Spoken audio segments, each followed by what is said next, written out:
ರಾಜ್ಯ ಒಕ್ಕಲಿಗ ಸಂಘದಲ್ಲಿ ಸಾಲು ಸಾಲು ಅಕ್ರಮಗಳು ನಡೀತಾ ಇದೆ ಎನ್ನುವಂತಹ ಸ್ಫೋಟಕ ಸತ್ಯಗಳು ಈಗ ಒಂದೊಂದಾಗಿ ಹೊರಬರ್ತಾ ಇವೆ.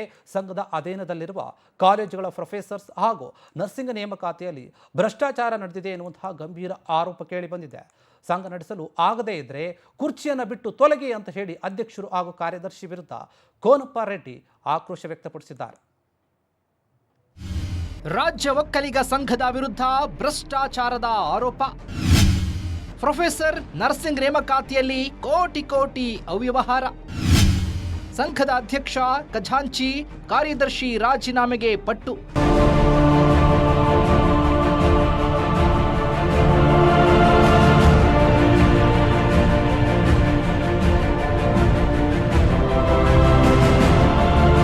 ರಾಜ್ಯ ಒಕ್ಕಲಿಗ ಸಂಘದ ಆಡಳಿತ ಮಂಡಳಿ ವಿರುದ್ಧ ಸರಣಿ ಅಕ್ರಮಗಳ ಆರೋಪ ಕೇಳಿ ಬಂದಿದೆ. ಸಂಘದ ಕಾಲೇಜುಗಳಲ್ಲಿ ಉದ್ಯೋಗ ಸಿಗಬೇಕೆಂದರೆ ಯೋಗ್ಯತೆಗಿಂತ ಲಂಚವೇ ಮಾನದಂಡವಾಗಿದೆ ಎಂಬ ಆರೋಪ ಕೇಳಿ ಬಂದಿದೆ.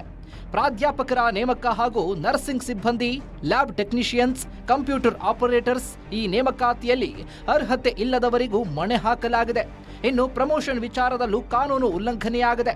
ಇದರ ಬಗ್ಗೆ ಪ್ರಾಮಾಣಿಕವಾಗಿ ವರದಿ ನೀಡಿದ್ರೆ ಅವರ ವೇತನವನ್ನೇ ನಿಲ್ಲಿಸುವ ಬೆದರಿಕೆ ಹಾಕಲಾಗುತ್ತಿದೆ.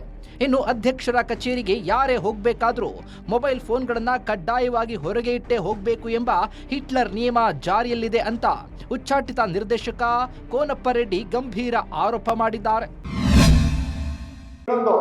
ನಮ್ಮ ಸಂಘದಲ್ಲಿ ತೀರ್ಮಾನ ಆಗಿರೋದು ಕನಿಷ್ಠ ವಿದ್ಯಾರ್ಹತೆ ಈ ಒಂದು ಯಾವುದಕ್ಕೆ ಕಂಪ್ಯೂಟರ್ ಆಪರೇಟರ್ಗೆ ಡಿಗ್ರಿ ಇರಬೇಕು, ಕಂಪ್ಯೂಟರ್ ನಾಲೆಡ್ಜ್ ಇರಬೇಕು, ಕನ್ನಡ ಮತ್ತು ಇಂಗ್ಲಿಷ್ ಟೈಪಿಂಗ್ ಬರಬೇಕು ಅಂತ.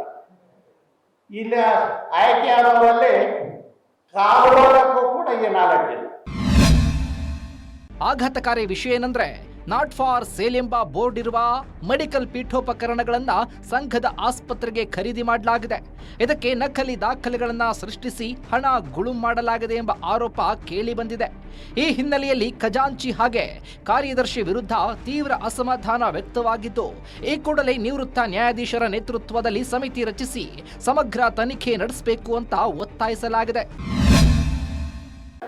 ಎಕ್ವಿಪ್ಮೆಂಟ್ಸ್ ನಿಮಗೂ ನಮಗೂ ಐದಾರು ಗೌರ್ಮೆಂಟ್ ಆರ್ ಕಾಂಪ್ಲಿಮೆಂಟ್ರಿ, ಹೌದಾ? ಸರ್ಕಾರದ ಇರಬೇಕು, ಎಲ್ಲ ಕಾಂಪ್ಲಿಮೆಂಟ್ರಿ ಇರಬೇಕು. ಕಾಂಪ್ಲಿಮೆಂಟ್ರಿ ಇದ್ದರೆ ಬಿಲ್ ಮಾಡಕ್ಕೆ ಬರಲ್ಲ, ಬಿಲ್ ಮಾಡ್ತಾರೆ. ಆಮೇಲೆ ಸರ್ಕಾರದಾದ್ರೆ ತಗೊಂಡ್ರೆ ನಿಮಗೆ ಗೊತ್ತಿದೆ, ಈ PDS ರೈಸ್ ದಾರಿಯಲ್ಲಿ ಮಾಡ್ಕೊಂಡಂಗೆ ಹೀಗೆಲ್ಲ ಮಾಡ್ತಾರೆ.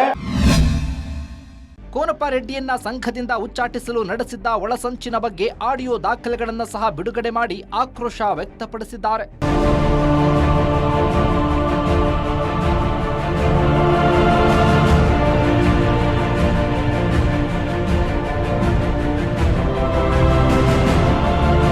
ಶಿಕ್ಷಣ ಮತ್ತು ಆರೋಗ್ಯ ಕ್ಷೇತ್ರದಲ್ಲಿ ಸಾಕಷ್ಟು ಹೆಸರುವಾಸಿಯಾಗಿರುವಂತಹ ರಾಜ್ಯ ಒಕ್ಕಲಿಗರ ಸಂಘದಲ್ಲಿ ಪ್ರತಿನಿತ್ಯ ಒಂದಲ್ಲ ಒಂದು ಭ್ರಷ್ಟಾಚಾರದ ಆರೋಪ ಕೇಳಿ ಬರ್ತಾನೆ ಇದೆ. ಒಂದಷ್ಟು ನಿರ್ದೇಶಕರು ಅವ್ರ ಮೇಲೆ ಆರೋಪ ಮಾಡಿದ್ರೆ ಇನ್ನೊಂದಷ್ಟು ನಿರ್ದೇಶಕರು ಇವ್ರ ಮೇಲೆ ಆರೋಪ ಮಾಡ್ತಾರೆ. ಸದ್ಯಕ್ಕೆ ಸರ್ಕಾರ ಇನ್ವಾಲ್ವ್ ಬೇಕು, ಇಲ್ಲಾಂದ್ರೆ ನ್ಯಾಯಾಂಗ ತನಿಖೆ ಆದ್ರೂ ಆಗಿ ಭ್ರಷ್ಟಾಚಾರಕ್ಕೆ ಕಡಿವಾಣ ಹಾಕಬೇಕಾಗಿದೆ. ಕ್ಯಾಮರಾಮನ್ ಪವನ್ ಜೊತೆ ಮಲಂಡಳಿ ಪವರ್ ಟಿವಿ, ಬೆಂಗಳೂರು.